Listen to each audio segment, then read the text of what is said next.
آج ہم آپ کو حضرت خضر علیہ السلام کے بڑھاپے کا ایک واقعہ سنائیں گے، جو اللہ کے خاص نبی تھے اور جو ہزاروں سال پہلے پیدا ہوئے اور وہ آج بھی زندہ ہیں۔ چلیں شروع کرتے ہیں۔ حضرت خضر علیہ السلام کے بڑھاپے کا واقعہ۔ بسم اللہ الرحمن الرحیم۔ السلام علیکم محترم ناظرین۔ حضرت خضر علیہ السلام کہیں جا رہے تھے اور وہ بوڑھے تھے۔ ان کے پاس کسی بھی قسم کا کوئی سامان نہ تھا اور نہ ہی ان کے پاس کوئی رقم تھی، بالکل خالی ہاتھ تھے۔ راستے میں انہیں ایک فقیر ملا۔ اس نے حضرت خضر علیہ السلام سے کہا کہ مجھے خدا کے نام پر کچھ دے دو۔ حضرت خضر علیہ السلام نے جواب دیا کہ بھائی میرے پاس تو کچھ بھی نہیں۔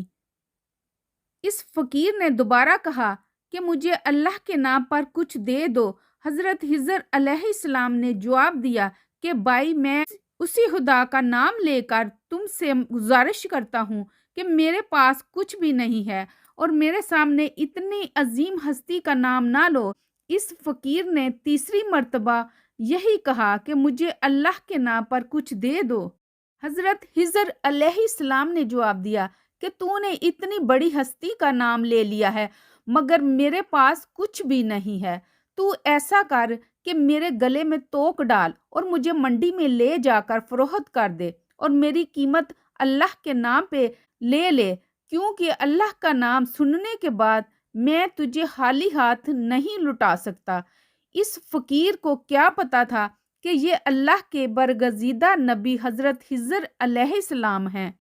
بہرحال اس نے کچھ پوچھے بغیر ان کے گلے میں توک ڈال دیا اور منڈی میں لے گیا اور وہاں جا کر اعلان کرنے لگا کہ اس بوڑھے کو خرید کر کون اپنا غلام بنائے گا۔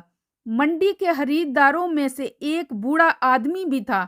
اس نے اپنے دل میں سوچا کہ یہ شخص تو بوڑھا ہے، کام کرنے کے قابل نہیں، اگر کسی اور نے اسے خرید لیا تو اس سے خوب کام لینے کی کوشش میں اس پر ظلم کرے گا، لہٰذا اسے میں ہی خرید لیتا ہوں۔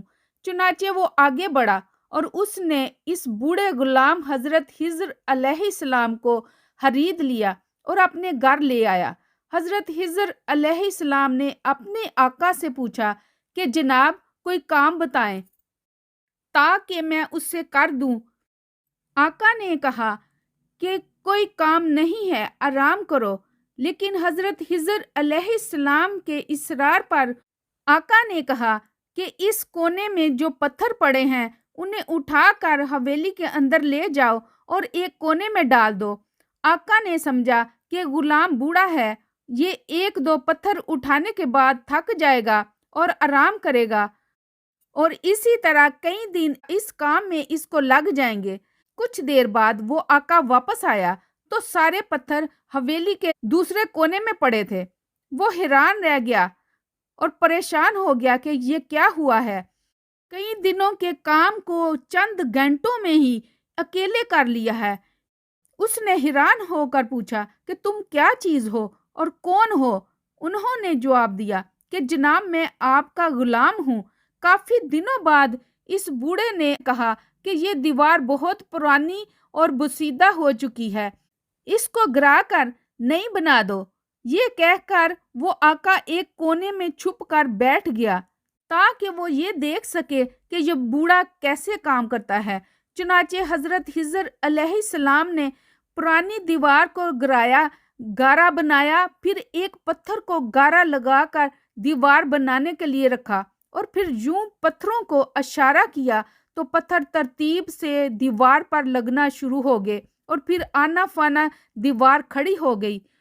بوڑھا مالک دوڑ کر آیا اور ان سے پوچھا کہ آپ کون ہیں؟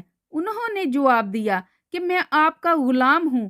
اس بوڑھے آقا نے کہا کہ خدا کے لیے مجھے بتائیں کہ آپ کون ہیں؟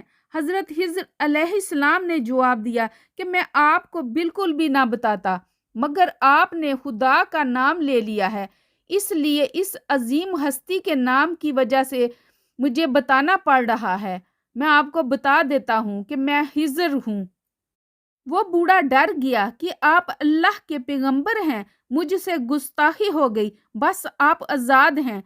اللہ تعالیٰ ایسے بندوں کو ہی اتنا بلند مقام عطا فرماتا ہے جو اللہ کے نام کی اتنی لاج رکھتے ہیں۔